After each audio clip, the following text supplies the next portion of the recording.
Chers amis, chers frères et sœurs, je vous salue dans le nom puissant de notre Seigneur Jésus-Christ. Il me fait plaisir d'être avec vous encore par la grâce de Dieu pour continuer la mission que le Seigneur nous a confiée et à travers cette œuvre d'évangélisation. Je tiens toujours à vous remercier, vous tous, chers abonnés, vous tous, chers téléspectateurs. Je vous remercie au nom de Jésus-Christ. Nous sommes dans le temps difficile. Nous avons besoin vraiment d'être affermis dans notre foi. Et je vous dis, ce n'est pas facile et ça ne sera pas facile avec tout ce qui est en train de se planifier à travers au niveau mondial. Nous avons vraiment besoin d'aller dans les profondeurs. Nous ne pouvons plus nous contenter de demeurer des chrétiens de surface. Alors, c'est ça mon souci en vous partageant des choses. Je sais que vous priez, je sais que vous allez à l'église, je sais que vous faites déjà beaucoup de bonnes choses, mais le Seigneur attend de nous encore et encore, parce que il n'a pas d'autre corps que nous, il n'a pas d'autre bouche que nous, il n'a pas d'autres personnes, d'autres enfants, fils et filles que nous, à travers lesquels il veut manifester sa gloire, il veut impacter notre monde. Voilà pourquoi vraiment il compte beaucoup sur nous, les chrétiens. Et nous aussi, nous devons prendre à cœur, vraiment au sérieux, notre vocation chrétienne. Le fait vraiment d'être chrétien, c'est un honneur, mais c'est aussi une responsabilité. Alors voilà pourquoi vraiment, semaine après semaine, moi aussi vraiment, je me donne cette discipline pour étudier la parole et pour venir vous la livrer, évidemment, selon ce que l'Esprit m'inspire. Alors donc, j'ai choisi, après avoir prié, vraiment de parcourir pendant ces quelques semaines qui vont suivre, des messages qui touchent les profondeurs de notre être. C'est-à-dire toutes ces choses qui sont souvent cachées au-dedans de nous. L'évangile doit toucher notre être tout entier. Il doit toucher notre corps, notre âme, mais aussi notre esprit. Donc, vraiment, l'évangile doit toucher tous les aspects, les composants de notre être. Et c'est important que vraiment nous puissions prendre ce temps-là, n'est-ce pas, d'aller dans la profondeur. Et je vais vraiment, le thème d'aujourd'hui, c'est du fond des ténèbres, la lumière peut de nouveau jaillir. Je tire ce thème à partir de 2 Corinthiens, le chapitre 4, verset 6. Du fond de tes ténèbres, la lumière peut de nouveau briller. Du fond de tes ténèbres, la lumière peut de nouveau briller. Il y a des ténèbres qui sont de surface, qui sont en dehors de nous, mais il y a aussi des ténèbres qui sont vraiment en profondeur au-dedans de nous. Je ne voudrais pas parler des ténèbres en dehors de nous, je voudrais d'abord parler aujourd'hui, mais aussi pendant les semaines qui vont suivre, je vais beaucoup vraiment aborder toutes les questions qui touchent ces ténèbres, ou ce que j'appelle les enfers intérieurs au-dedans de nous. Alors nous allons le regarder à travers toute la question des émotions, la question de dépression, la question vraiment de dépendance, toutes ces choses-là, par rapport à nous en tant que chrétiens, comment les aborder, qu'est-ce que la Bible en dit? Je vais prendre 3 extraits avant de commencer mon propos. Alors, le premier extrait, je le prends dans les livres de Job. Au chapitre 10, la parole de Dieu dit ceci. Voici le verset 1. Chapitre 10, verset 1. Mon âme est dégoûtée de la vie. Je donnerai cours à ma plainte. Je parlerai dans l'amertume de mon âme. Mon âme est dégoûtée de la vie. Quand les gens sont dégoûtés de la vie, ça signifie qu'ils sont habités par l'esprit de suicide. Ils ne veulent plus vivre. Et qu'est-ce qui amène les gens justement à être dégoûtés de la vie? En réalité, vous voyez, il parle de mon âme. Ce n'est pas le corps d'abord, c'est l'âme. C'est-à-dire des choses qui sont enfouies au-dedans de nous. mon âme est dégoûtée. Et l'amertume, voyez-vous, c'est aussi à l'intérieur de nous. Alors donc, à force d'enfouir les choses au-dedans de nous, il y a l'amertume. Et cette amertume fait justement que nous sommes dégoûtés de la vie. Pour certaines personnes, ils peuvent tomber dans la dépression, d'autres encore dans la déprime, évidemment, d'autres encore, et ça peut aller jusqu'au suicide. Alors donc, nous allons voir le psaume 69. Voici ce que le psaume 69 dit, à partir du verset 2 jusqu'au verset 4, nous allons lire. Ça, c'est le deuxième texte. Le premier texte que je vous ai donné, c'est Job, chapitre 10, verset 1. Le deuxième texte, c'est le psaume 69, versets 2 à 4. La parole de Dieu dit ceci, « Sauve-moi, ô Dieu, car les eaux menacent ma vie. J'enfonce dans la boue, sans pouvoir me tenir.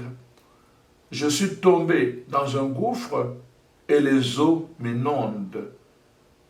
Je m'épuise à crier, mon gosier se dessèche, mes yeux se consument, tandis que je regarde vers mon Dieu. » Voyez-vous? Sauve-moi, mon Dieu, car les eaux me menacent. Ils menacent ma vie. J'enfonce dans la boue. Voyez-vous? Sans pouvoir me tenir. Je suis tombé dans un gouffre. Voyez-vous? Ça, c'est vraiment l'expérience de profondeur. Tomber dans un gouffre, ça, c'est de profondeur, dans un trou profond. Voyez-vous? Un trou profond. Le profondeur. Je suis tombé là-dedans.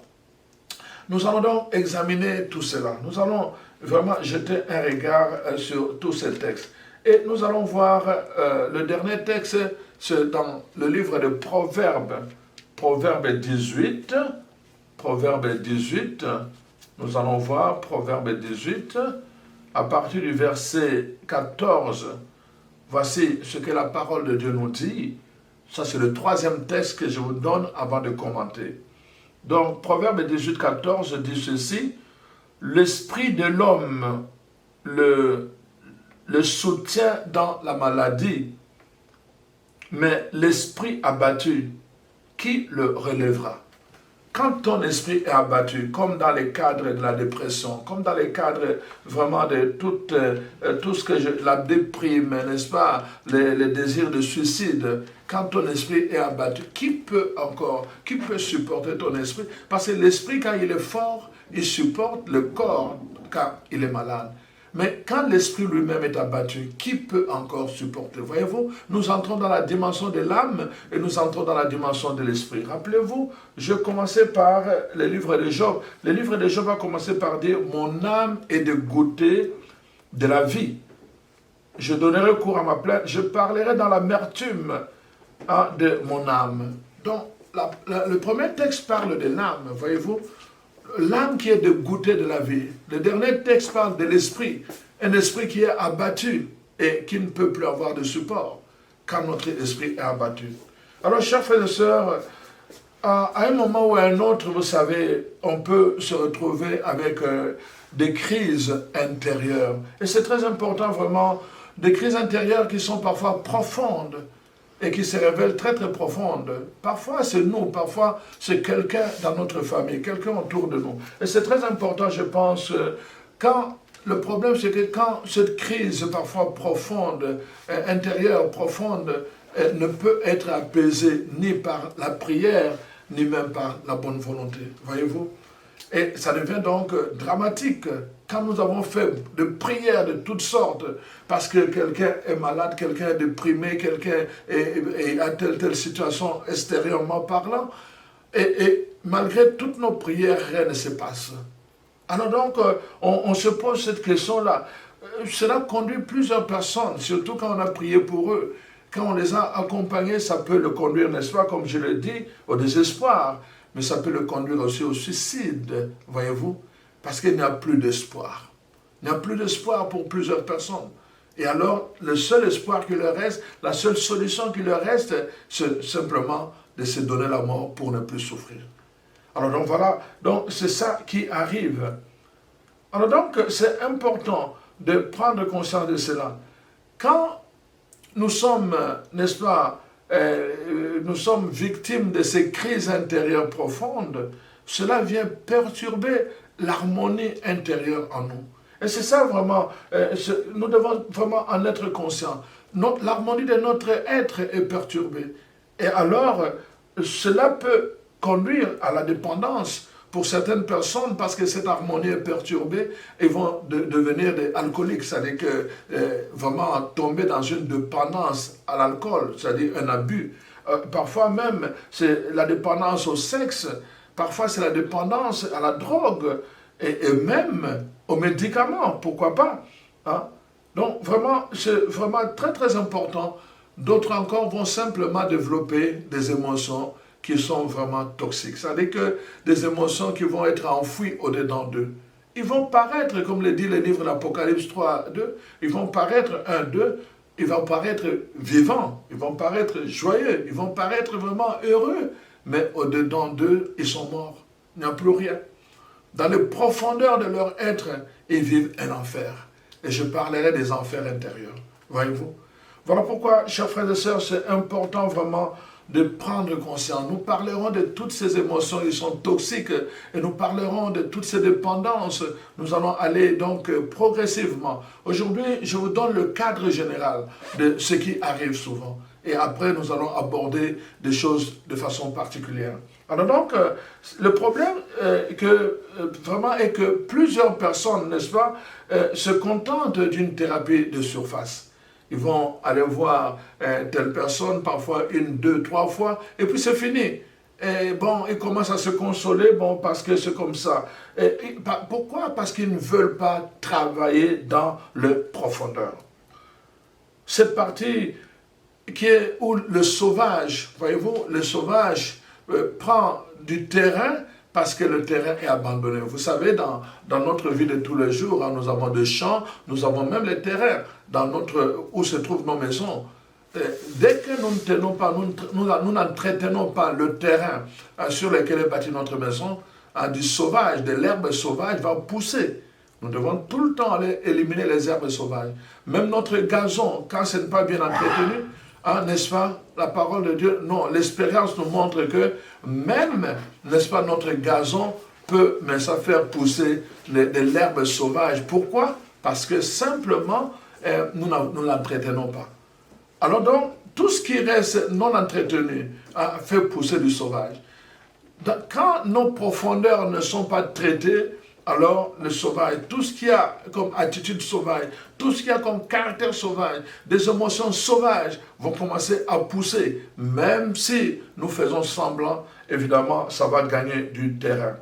Donc, plusieurs personnes évitent de travailler dans les profondeurs. C'est pour cela que vraiment, je vous dis, du fond de ténèbres, dans les profondeurs de mes ténèbres, dans les profondeurs de mes ténèbres, cette partie où je ne peux pas voir facilement s'il n'y a pas la lumière. Dans le profondeur de mes ténèbres, nous avons vraiment, je vous invite à faire un parcours avec moi où nous devons examiner, traiter en même temps toutes ces profondeurs ténébreuses en nous que nous n'osons pas affronter par peur, n'est-ce pas? Voyez-vous? Donc, je me propose d'examiner avec vous, donc, dans cette série d'enseignements, toutes ces questions qui touchent, n'est-ce pas, à nos enfers intérieurs, toutes ces questions qui touchent à la dépendance affective, à la drogue, au jeu, au stress, n'est-ce pas, et aux émotions toxiques, et qui empêchent plusieurs enfants de Dieu de jouir de cette vie abondante que Jésus est venu nous offrir. Mais aussi, ça empêche leur cœur d'expérimenter la joie et la paix intérieure qui sont les dons du Saint-Esprit, mais en même temps aussi d'expérimenter toutes les bénédictions, n'est-ce pas, que Dieu a répandues sur nous, ces enfants. Donc, voyez-vous, l'expérience, comme je vous ai dit dans le psaume, dont nous avons vu, sauve-moi, ô mon Dieu, car les eaux menacent, les eaux menacent, les eaux menacent. On est menacé. Si on ne les traite pas, on est menacé et on sera englouti. Tous ceux qui n'ont pas pris le temps de traiter le profondeur de leur être, tous ceux qui n'ont pas pris le temps de traiter les émotions profondes, toxiques dans leur être, se sont laissés engloutir. Ils ont perdu toute la joie. On voit des gens qui ont tout. Ils ont des voitures, des grandes maisons, n'est-ce pas, de beau travail, ils ont de l'argent. Ils voyagent partout à travers le monde. Et qu'est-ce qui leur manque? La joie. Ils n'ont pas la joie, ils n'ont pas le bonheur. Parce qu'ils n'ont jamais pris le temps de traiter les profondeurs de leur être, de leur vie. À un moment donné, vraiment, il faut affronter ces enfers intérieurs. À un moment donné, nous devons vraiment affronter ces enfers intérieurs. Tous nous en avons. Tous nous en avons. Voyez-vous, parce que ce sont des choses qui commencent dès notre enfance, comme nous allons le voir. Dès notre enfance, mais des émotions que nous allons enfouir au-dedans de nous. Nous allons les cacher. Parfois parce que notre culture, comme en Afrique, certaines cultures ne nous permettent pas de nous exprimer. Alors parce que nous ne pouvons pas nous exprimer, nous allons cacher ces émotions dedans de nous. Mais en les cachant dedans de nous, à un moment donné, ces émotions vont trouver par elles-mêmes un chemin pour s'exprimer. Voyez-vous, dans d'autres cultures, ce n'est pas parce qu'on ne veut pas blesser les autres, mais en réalité, parce qu'on a été blessé, on a été brimé, n'est-ce pas, de son enfance. On nous avait retiré la capacité de parler et tout cela a façonné notre façon d'être. Nous sommes malheureux au-dedans de nous, mais parfois nous faisons un effort de paraître autre chose que nous ne sommes pas au-dedans de nous. C'est le drame que vivent plusieurs personnes. Et parfois, arrive un moment, parfois la personne se suicide. Parfois la personne fait un acte, et tout le monde s'étonne, il a tué. Mais comment se fait-il que cette personne qu'on connaissait, elle était douce, on la connaissait, elle était vraiment sympa, on la connaissait, elle était toujours généreuse. Mais comment se fait-il qu'elle est arrivée à poser ce meurtre-là? On s'étonne, tout le monde s'étonne dans les environs. Pourquoi? Parce que ce qu'elle apparaissait, ce n'est pas ce qu'elle était. Elle avait des blessures profondes enfouies au-dedans d'elle. Elle avait des émotions toxiques au-dedans d'elle. Et les jours que cela a éclaté, c'était la fin. C'était fini. Et parfois, c'est trop tard pour certaines personnes. Alors donc, chers frères et sœurs, c'est important. Le problème, c'est que je vais relever dans un premier temps un paradoxe. Je parle du fond des ténèbres. Donc, ça veut dire qu'on est dans les profondeurs ténébreuses. Et alors, dans un contexte de ténèbres, en réalité, en fait, surtout quand ça touche le profondeur, on est porté à apprécier davantage la lumière quand elle se présente. En général, quand on vit dans les ténèbres et quand on a une coupure de courant d'électricité, surtout la nuit, quand l'électricité revient, vraiment, on s'en réjouit. Parce que dans les ténèbres, on veut voir, mais on ne peut pas voir. Et on a besoin de la lumière. Et quand la lumière arrive, donc, ça porte une certaine joie. Donc, plusieurs personnes se réjouissent quand ils sont dans les ténèbres de recevoir la lumière. Dans certains pays, vous savez, où l'électricité est vraiment un problème, de la mer à boire, dans ces pays-là, souvent, l'électricité est distribuée par quartier, à tour de rôle. On appelle cela les délestages. Et alors, qu'est-ce qui se passe quand un quartier, par exemple, c'est leur tour de recevoir l'électricité et que d'un moment à un autre, comme ça, subitement, l'électricité revient, les gens crient. Ils crient de joie. Dans tous les quartiers, vous allez entendre les gens crier. Pourquoi? Parce que l'électricité est revenue. Les gens apprécient davantage quand ils font face aux ténèbres, ils apprécient davantage d'accueillir la lumière. Alors ici, je voulais vraiment relever le paradoxe, parce que la parole de Dieu nous dit, dans le psaume 18, le verset 29, « Oui, tu fais briller ma lumière, l'Éternel Dieu éclaire mes ténèbres. » Voyez-vous, la parole de Dieu attribue la lumière à Dieu. Le Seigneur Dieu fait briller mes ténèbres. Il éclaire mes ténèbres. Donc, quand on est dans le ténèbre, on a besoin de la lumière. Et Dieu vient éclairer nos ténèbres. Voyez-vous, ça c'est ce que la parole de Dieu nous dit. Et cette lumière qui brille dans les ténèbres porte un nom dans la parole de Dieu. Ça s'appelle Jésus. C'est pour cela que vous voyez dans l'évangile de Jean, le premier chapitre, la parole de Dieu au commencement était la parole se fait chair, et la parole était tournée vers Dieu, puis la parole se fait chair. En se faisant chair, la parole de Dieu, n'est-ce pas, est venue habiter au milieu de nous.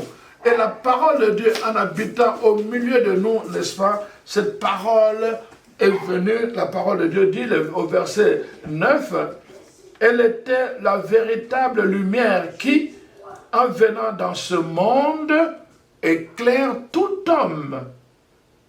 Donc, Jésus était la véritable lumière qui, en venant dans ce monde, éclaire tout homme. Jésus est venu pour éclairer tout homme qui était dans les ténèbres. Voyez-vous, la parole de Dieu a commencé par dire l'Éternel Dieu éclaire mes ténèbres. Dieu éclaire nos ténèbres. Comment cela? En envoyant son Fils Jésus. Il est venu comme la vraie lumière en venant dans ce monde pour éclairer tout être humain. Pour t'éclairer toi dans tes ténèbres, il est venu pour m'éclairer moi dans mes ténèbres. Ces ténèbres qui sont profondes au-dedans de moi. Ces ténèbres qui sont devenues comme un enfer intérieur au-dedans de moi. Voyez-vous, chers frères et sœurs, la parole de Dieu dit, Jésus est venu. Alors, le paradoxe au verset 11, la parole de Dieu dit, elle était venue chez le sien, et les siens ne l'ont pas reçue. Quel paradoxe, chers frères et sœurs, être dans le ténèbre et refuser la lumière qui vient éclairer. C'est ça le paradoxe de plusieurs personnes. Vous voyez, plusieurs personnes ne veulent pas, n'est-ce pas, ils choisissent les ténèbres à la lumière que propose Dieu, que propose la parole de Dieu. Plusieurs personnes choisissent les ténèbres à la lumière parce que, n'est-ce pas, elles ne veulent pas faire face à leur passé tumultueuse. Elles ne veulent pas faire face à leur passé douloureuse. Et alors, ils choisissent les ténèbres à la lumière. Ou encore, elles ne veulent pas affronter leurs blessures intérieures, leurs blessures enfouies au-dedans d'eux, de peur, n'est-ce pas, de le révéler vraiment. Voyez-vous? Alors, ils préfèrent ne pas recevoir la lumière qui vient éclairer leurs ténèbres. Ou encore, n'est-ce pas, elles ont peur de perdre leur prestige. Si les gens découvrent leur véritable histoire, leur blessure intérieure, alors qu'ils ont pendant longtemps fait semblant d'être ceci, d'être cela, donc on dirait qu'ils vont perdre ce prestige-là. Alors ils préfèrent jouer le jeu, n'est-ce pas? Ils préfèrent vraiment jouer ce jeu-là en continuant à porter un personnage, en fait, qu'ils ne sont pas, qui ne leur fait pas, malheureusement. Et alors, ils refusent, n'est-ce pas, la lumière. D'autres encore refusent la lumière parce qu'ils ont peur du jugement des autres, de quand en dira-t-on. Alors, parce qu'ils ont peur que les autres puissent les juger, en disant, oh mais toi, hypocrite, tu étais comme ceci, mon Dieu, tu étais comme ça, moi je t'ai aimé, moi je pensais, maintenant que tu viens de révéler que dans le passé tu étais comme ceci, comme cela, moi je ne veux plus rien savoir de toi. On a vu des divorces se faire parce que l'homme ou la femme a révélé son passé à l'homme ou à la femme. On n'accepte pas cette partie-là. Souvent, alors on a peur du jugement des autres et on préfère alors refuser. Alors, voyez-vous, finalement, la dernière raison, c'est qu'on a peur d'affronter le bourreau intérieur au-dedans de nous. Il y a des bourreaux qui sont extérieurs, comme les gens qui peuvent nous juger, mais il y a des bourreaux aussi qui sont à l'intérieur de nous-mêmes. Pendant longtemps, quand ces choses-là remontent, alors nous perdons, n'est-ce pas, nous perdons la paix intérieure au-dedans de nous. Nous perdons la paix parce que, en fait, tout ce que nous avons vécu dans notre passé, tout notre vécu du passé, nous commence à nous hanter au-dedans de nous-mêmes. Voyez-vous? Alors, ce passé devient comme des bourreaux qui nous hantent au-dedans, qui nous menacent, qui troublent notre paix, notre joie. Voyez-vous? Donc, c'est vraiment cela. Dans l'évangile de Marc, au chapitre 5, je vais prendre l'évangile de Marc, chapitre 5.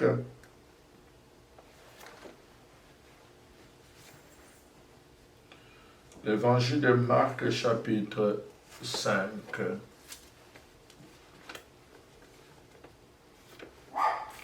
Alors, je prends l'évangile de Marc, chapitre 5, pour que vous puissiez, n'est-ce pas, comprendre un peu ce que je vais vous annoncer. Voici, nous connaissons tous, n'est-ce pas, ce récit. À partir du premier verset déjà, la parole de Dieu nous dit, n'est-ce pas, que... donc, il s'agit de la guérison de démoniaque, n'est-ce pas, dans la région des Gadéréens. Alors voici ce qui arrive. Ils arrivèrent de l'autre bord de la mer dans le pays des Gadaréniens. Voilà, aussitôt que Jésus fut hors de sa barque, il vint au-dedans de lui un homme sortant de sépulcre et possédé d'un esprit impur. Cet homme avait sa demeure dans les cimetières et personne ne pouvait plus le lier, même pas avec une chaîne.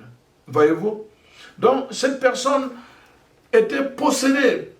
Il était possédé. Il était hanté par des esprits. Ici, on dit par un esprit impur. Mais quand lui-même va parler et quand Jésus va demander le nom, il va dire nous sommes légion. C'est-à-dire nous sommes plusieurs à l'intérieur de cet homme. Il y a un enfer. Il vivait un enfer au-dedans de lui. Vous voyez, il était vivant, mais il vivait dans le milieu de mort. Au milieu de mort, dans le cimetière. Il était vivant pourtant, mais il vivait dans le cimetière. Pourquoi? À cause, n'est-ce pas, de ces esprits qui le hantaient au-dedans. Donc, voyez-vous, et la parole de Dieu nous dit, voilà, quand il voit Jésus venir, je suis en train de vous montrer le paradoxe. Quand cet homme voit Jésus venir, n'est-ce pas, qu'est-ce qu'il dit à Jésus? Que nous veux-tu, fils de David? Es-tu venu pour nous tourmenter? Alors, en fait, que l'homme est tourmenté. Normalement, on devait attendre à ce que cet homme-là puisse dire à Jésus, viens à mon aide, aide-moi. Mais non, la parole de Dieu nous dit, l'esprit en lui repousse Jésus. Que nous veux-tu? Es-tu venu pour nous tourmenter? Alors que c'est lui qui tourmente cet homme-là. Regardez comment il s'est comporté. La parole de Dieu nous dit, il était méchant, voyez-vous? Il était méchant, on devait l'enchaîner, n'est-ce pas? Parce que vraiment, non seulement il frappait les gens, il attaquait les gens, mais aussi il se taillait lui-même, il se blessait le corps. Vous voyez la méchanceté. Tout ce qui apparaît dehors souvent, ça vient de l'intérieur. C'est pour cela que je vous propose vraiment de faire ce parcours dans le profondeur de notre être. Chacun va prendre le temps d'examiner les profondeurs, quel que soit ce que tu es. On t'appelle millionnaire, on t'appelle professeur, on t'appelle papa, on t'appelle maman, on t'appelle, je ne sais pas, on t'a donné un nom. Oui, tu es ce nom-là, mais tu sais bien que dans le profondeur, hein, tu portes de souffrance. Tu portes de souffrance comme cet homme-là. Tu ne vis pas la vie, tu vis la mort. Même si tu dors dans ton lit, mais les nuits ne sont pas de nuit pour toi. Les nuits ne sont pas de repos pour toi. Tu es comme dans les cimetières. Même si tu travailles, le travail ne t'apporte pas le bonheur qu'il devait t'apporter. Tu es comme dans les cimetières, exactement comme cet homme. Voyez-vous pourquoi? À cause de ses présences. Tant que ces enfers seront dedans de toi, tant que ces émotions toxiques seront dedans de toi, tant que justement tous ces sentiments que tu n'as pas traités, mais qui sont restés enfouis dans le profondeur de ton être, seront dedans de toi, tu vas vivre l'enfer, tu vas vivre le cimetière. Tu paraîtras vivant devant les gens, mais tu vivras le cimetière. Voilà pourquoi, chers frères et sœurs, il est important vraiment que tous ensemble, nous puissions vraiment examiner cette question, parce que vraiment, c'est important pour chacun de nous. Je suis vraiment en train de vous dire que, vous savez, personne ne choisit. On ne choisit pas. Je ne peux pas choisir ce que j'ai vécu. Ça fait partie de moi. Tout ce que j'ai vécu depuis mon enfance. Quand ma mère est décédée, moi je ne savais pas qu'elle était décédée. Je vis juste un vide. Moi je pensais que ma mère avait fui mon père. J'ai grandi avec cette idée-là. Que ma mère avait fui mon père. Voyez-vous, alors qu'elle était morte. Donc, cette idée restait enfouie en moi. Je ne disais à personne. Peut-être même les membres de ma famille l'apprennent pour la première fois. Voyez-vous? Ce sont des choses, chacun a des histoires qu'on a enfouies. Alors, imaginez-vous que moi, je m'étais marié, ce qui devait arriver, ce qui allait arriver. Parfois, j'allais avoir peur, je n'allais pas faire confiance à ma femme.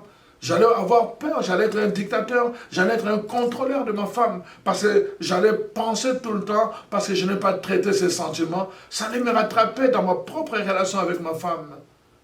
Je parle de ces choses-là.